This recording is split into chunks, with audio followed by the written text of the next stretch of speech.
À toutes et à tous, bonjour, bonsoir, ça dépend de l'heure à laquelle vous nous suivez. Aujourd'hui, j'ai voulu faire cette vidéo en live.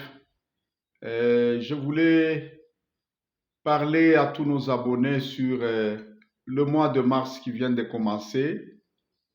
D'après des révélations que nous avons reçues, c'est que ce mois est un mois de restauration, un mois où Dieu va faire euh, il va nous aider à récupérer beaucoup de choses que nous avons perdues.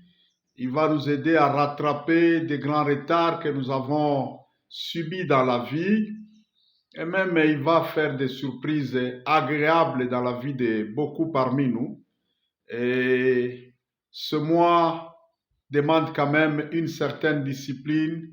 Il y a quand même des choses que nous devons euh, euh, remplir, des conditions que nous devons remplir pour que tout ce que Dieu nous a promis dans ce mois puisse s'accomplir. Vous savez, quand on parle de restauration, c'est qu'il y a eu destruction de certaines choses dans nos vies. Et il y a eu perte de certaines choses dans nos vies. Et chaque fois qu'il y a dégâts et pertes comme ça, soit on s'est éloigné de Dieu, et là, chacun de nous va vérifier en quoi est-ce qu'il s'est éloigné de Dieu, en quoi est-ce qu'il est allé un peu loin de son Dieu, en quoi est-ce qu'il a lâché, il a peut-être abandonné la consécration, la discipline, l'attachement à son Dieu. Et s'il y a eu de telles choses, je pense que c'est bien, c'est prudent de retourner à Dieu avec une consécration et un cœur sincère pour dire Seigneur, j'avais lâché, j'avais abandonné un peu ta voie, je me suis un peu égaré, je me suis comporté comme quelqu'un qui ne connaissait pas Dieu. Mais là, je retourne à toi et je te demande pardon, Seigneur. Je veux maintenant reprendre ma marche et ma communion avec toi, Dieu. Et pour d'autres personnes, peut-être, c'est l'ennemi qui a juste attaqué. Tu n'as pas abandonné Dieu, mais l'ennemi est venu s'abattre contre toi. C'est une attaque que tu as subie sans avoir abandonné, sans avoir lâché Dieu, mais l'attaque est arrivée là subitement. C'est comme dans la vie de Job. L'ennemi est allé devant Dieu, il a provoqué des situations, tout ça, et Job s'est retrouvé vivant tous les dégâts et toutes les pertes qu'il a vécues là, sans jamais avoir abandonné son Dieu. Et dans des cas comme ça nous laisse toujours avec des blessures. Et quelqu'un est venu et tu l'as aimé et il a suscité de l'espoir en toi et puis il est parti comme ça et il t'a déçu, surtout pour les femmes et tout ça. Ces blessures, ces déceptions amoureuses là, ça nous laisse avec un ressentiment là, une rancœur là, ça nous laisse avec des histoires dans et là, tu t'es dit, non, non, plus jamais, jamais je ne pardonnerai cet homme et je vais mourir et j'irai dans ma tombe en train de pleurer et en train de me plaindre devant Dieu à cause de cet homme. Eh bien, si tu ne pardonnes pas, tu vas bloquer ta restauration. Tout ce que je te demande, c'est quoi? Pardonne. Même si la personne n'a jamais reconnu sa faute là, eh ben, c'est pas un problème. Toi, pardonne pour que Dieu aussi te pardonne et qu'il puisse restaurer ta vie. Il y a de très grandes choses qui viennent. Il y a de très grands miracles qui viennent. Il y a un grand processus de restauration qui a commencé pour chacun d'entre nous. Ce processus-là ne sera pas quelque chose qui va se faire par un coup de baguette magique pour dire que, paf, du jour au lendemain, quelque chose comme ça arrive de très grand. Oui, ça aussi, c'est pas exclu, ça va se faire, mais pour beaucoup, parmi nous, ça sera un processus qui va commencer lentement, un processus très discret là.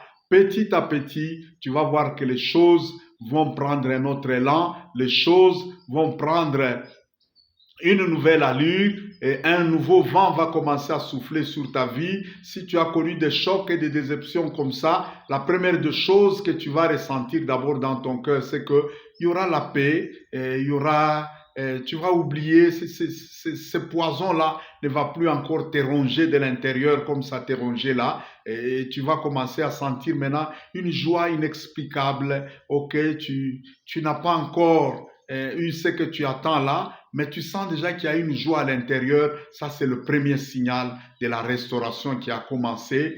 Persévère sur cette lancée-là, continue à adorer ton Dieu, continue à louer ton Dieu et surtout, fais travailler ta bouche.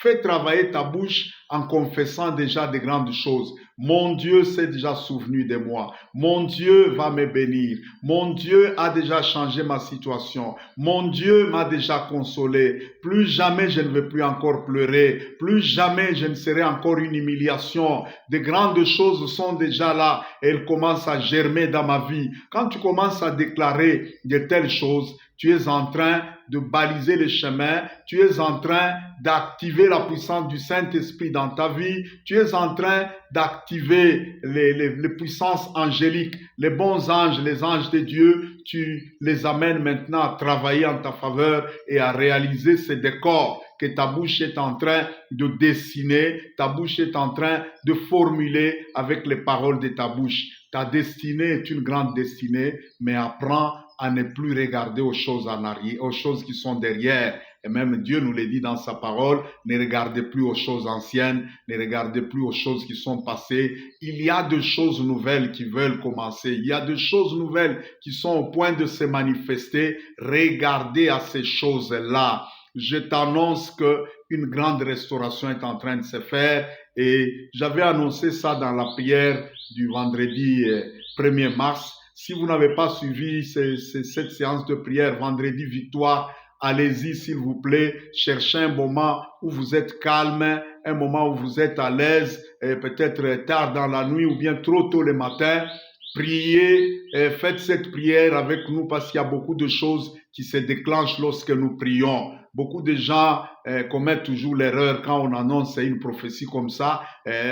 Lui se contente ou bien elle se contente de dire Amen, je reçois et c'est tout. Non, non, non, il y a des choses qui demandent la prière. C'est par la prière que la main de Dieu commence à agir. Il n'y a qu'au ciel où Dieu n'attend pas la prière pour agir.